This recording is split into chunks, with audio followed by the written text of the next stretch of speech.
Olá, alunos e alunas do primeiro ano do ensino médio de 2021. Sejam bem-vindos. Eu me chamo Denildo de Souza, sou formado em História e Filosofia. Vou dar aulas de filosofia para vocês. Sabemos que essa pandemia está muito difícil, né? A gente gostaria de estar em sala de aula, mas é o que temos. E sabemos também que não vai ser tão rápido para a gente voltar, infelizmente. Portanto, deveremos ter os cuidados necessários e tentar sair com menos sequelas possíveis, certo? Eu estarei apresentando para vocês hoje uma pequena introdução sobre o surgimento da filosofia, já que é uma ciência, né, uma ciência humana que vocês nunca viram. Vocês estão entrando em contato agora, né? Vocês tiveram uma pequena experiência quando vocês fizeram a avaliação diagnóstica, mas hoje eu quero fazer essa breve introdução. Primeiramente, eu gosto muito da filosofia, sempre gostei. Eu fui fazer essa graduação em 2017, mas sempre foi uma paixão minha desde o ensino médio. Primeiro eu me formei em História e sempre quis fazer filosofia e agora eu consegui realizar meu sonho. Terminei em 2017 e agora mais ainda por estar dando aulas de filosofia. Então, duas coisas muito bacanas para mim. Aconselho vocês, se um dia vocês quiserem fazer, é muito bom. Mesmo que você não exerça como professor, mas para você aprender muitas coisas interessantes que vão ajudar você, eu aconselho.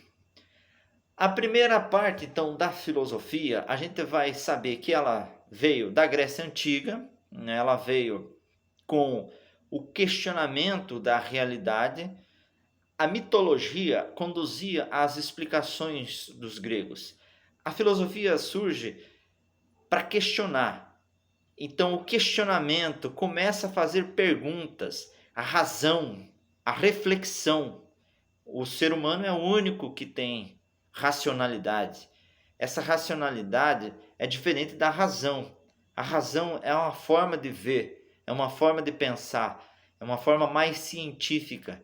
Então a razão vai entrar em choque com a mitologia. Na mitologia, todas as explicações elas são míticas.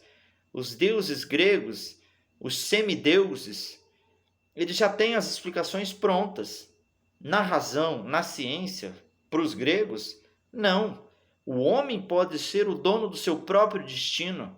Então é aí que vai surgir os questionamentos, os primeiros questionamentos. Vão ter condições favoráveis, como surgimento de outros povos, a troca cultural favoreceu o surgimento da filosofia, a poesia, a religião. Mas essa essência da filosofia é justamente a arte de questionar as perguntas que seriam mais importantes do que as respostas. Porque para explicação religiosa e mitológica, as respostas já estão prontas. Vocês vão de concordar comigo. Você não pode questionar porque as respostas já estão dadas. É tudo uma predestinação, né? Ninguém está questionando na crença de cada um, mas levantando só esse ponto, essa questão, que as explicações já estão prontas, você não pode questioná-las, certo? Então foi aí que surge a filosofia na Grécia Antiga. A filosofia é considerada como a mãe de todas as ciências. Antigamente, as outras ciências se curvavam para a filosofia. Dentro da filosofia se estudava as outras ciências, geometria, aritmética, matemática. Tanto é que Pitágoras, considerado o cara que criou o termo filosofia, ele, né, um grande matemático que era um filósofo. Tudo vai nesse sentido. A filosofia era a mãe, considerada até hoje como a mãe de todas as ciências. E o significado: Sofia, sabedoria. Filo, amigo. Logo, um filósofo é um amigo, um amante da sabedoria. Termo cunhado pelo Pitágoras.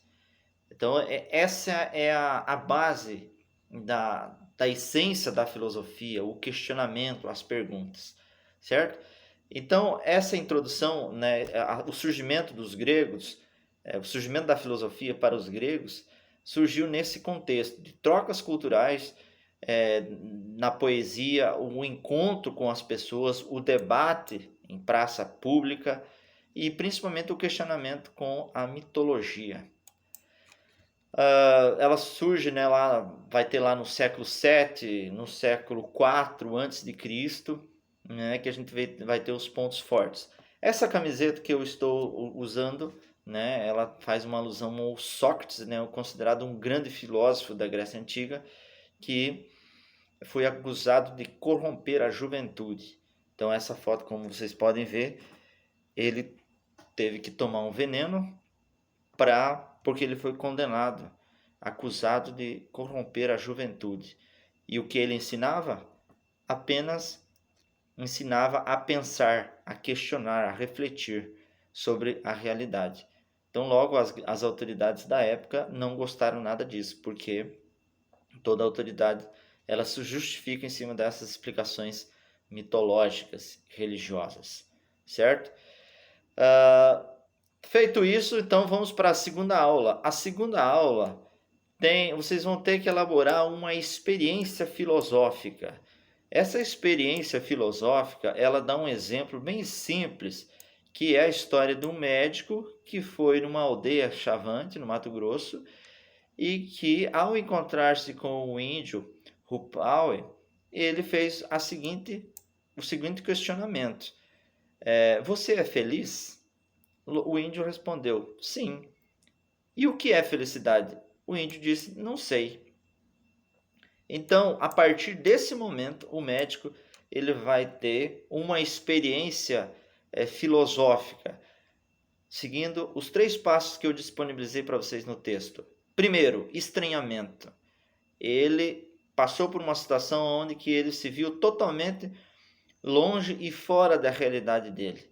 Essa realidade desconhecida causa espanto para ele e causaria espanto para qualquer um de nós. O segundo passo, o questionamento. Ele começou a se questionar. Será que o índio era feliz? Será que ele era feliz? E será o que é a felicidade?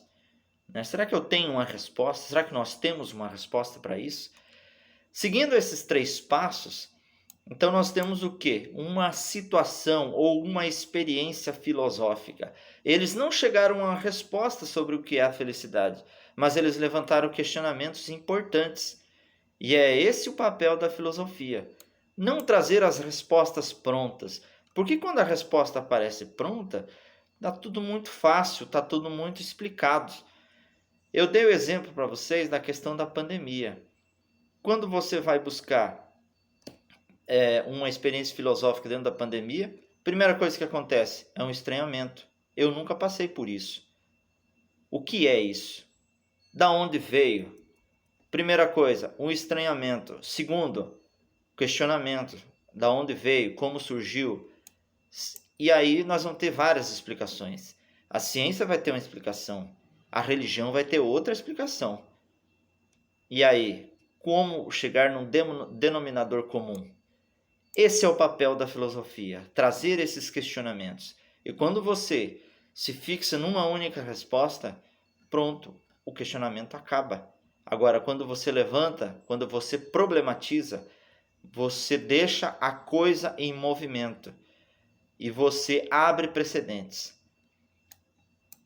Então, vocês vão fazer essa atividade justamente nesse sentido. Eu dei o exemplo da pandemia, mas vocês podem usar qualquer outro exemplo que vocês julguem importante para que se tenha uma experiência filosófica.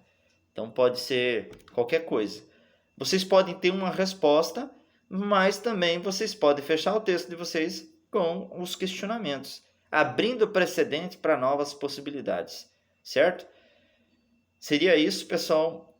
Muito obrigado pela atenção e nas próximas aulas estarei gravando mais videoaulas, beleza?